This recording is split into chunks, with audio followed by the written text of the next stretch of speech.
My name is Maegan Hughes, and I work for the Tennessee Office for Refugees. We are the agency that distributes and monitors the funds, some of the funds that go toward refugee resettlement in the state of Tennessee. I do communications and some grant monitoring for the agency. And part of my job is presentations like this. I have a presentation with slides that usually takes about 35 to 45 minutes and another 45 minutes for questions. So I'm going to try to skim all that down into 10 minutes for us tonight. But if you do want more information, I have a presentation scheduled at TFLI in Nashville on April 4th. And you can find us on Facebook if you search for Tennessee Office for Refugees.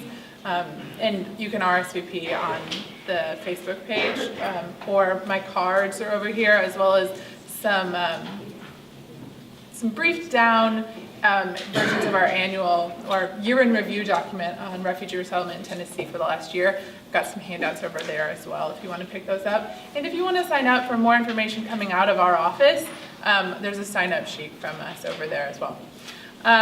So that's a little bit about TOR and the fact that we are a Department of Catholic Charities. Catholic Charities is one of the refugee resettlement agencies in Nashville. So what is a refugee? Refugee is not necessarily an immigrant. All refugees are immigrants, but not all immigrants are refugees. Refugees have a well-founded fear based on fear of persecution based on reasons of race, religion, nationality, political opinion, or membership in a particular social group. They have to seek protection in a second country, and then less than 1% of those people are referred for resettlement into a third country.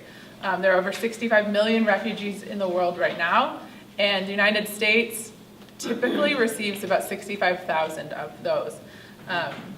So that's less than 0.5% of the world's refugees being resettled to the United States. Tennessee receives about 2% of the United States refugees. Refugees are not still in their country. If you want to talk about people who are displaced within Syria, they're not eligible for resettlement because they haven't left Syria. Refugees are not economic migrants. They don't come to the United States to get a better job. They probably will get a better job, but that's not why they were settled here. They're not victims of natural disaster. They're not on student visas. They're not people who just show up at the United States border. Those are asylees, and they may receive benefits, but that's a different category of immigrant. Refugees in the United States have immediate authorization to work. As soon as they get here, they're allowed to work, encouraged to work, and they have full legal status. They come here on a visa. They have full legal status. It's important to remember despite some of the things that we're hearing. So a little bit about the refugee resettlement process. So a refugee has to flee his or her country, go into that second country, and then they register as a refugee with the United Nations Refugee Agency. We call it the UNHCR. Some of those, like I said, less than 1% are referred to resettle in a third country. Some of them are referred to the United States. They don't get to choose that they come to the United States. They're referred to the United States based on who they know, what resources they have in the United States, perhaps family or friends, and how many refugees the United States is willing to accept from which regions of the world, and how many spots the United States still has available for refugees. That screening process that we hear about not existing, it takes 18 to 24 months. It is iterative, meaning there are expiration dates on every single aspect of that screening process, and if something new comes up or if your expiration date hits, the whole thing has to start over. So it might take 24 months, but there's usually only about a 60 to 90 day window when all of your screening checks are cleared at the exact same time, and if one of them expires, we have to start all over again. That screening process includes Homeland Security, National Counterterrorism Center, Intelligence Community, the FBI, the State Department, the Department of Defense, and Interpol. It also includes health screenings. Excuse me. So after all of that screening process is cleared, then the refugee family is assigned to what we call a VOLAG. These are one of 9 national volunteer agencies. Here in Nashville, the VOLAGs represented are USCCB, Catholic Charities, World Relief for a couple more months, hopefully, and the ECDC. And there are others across the state. There are 9 of these agencies across the country. That VOLAG then determines which state and city the refugee family should go to based on what languages they speak, what resources they have in terms of family and friends, what their needs are, medical needs, what kind of employment history they have, and what cities have that community already available.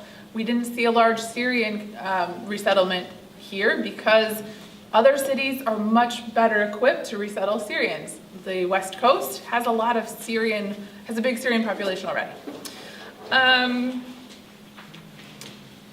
So the refugee doesn't choose the country or city they're going to, and the Refugee Resettlement Agency receives about 2 weeks' notice that family is coming. So they have to prepare a home with basic equipment for immediate survival. So then, here in Tennessee, what happens? We have resettlement in 4 cities across the state. There are going to be 2 agencies here in Nashville after World Relief closes.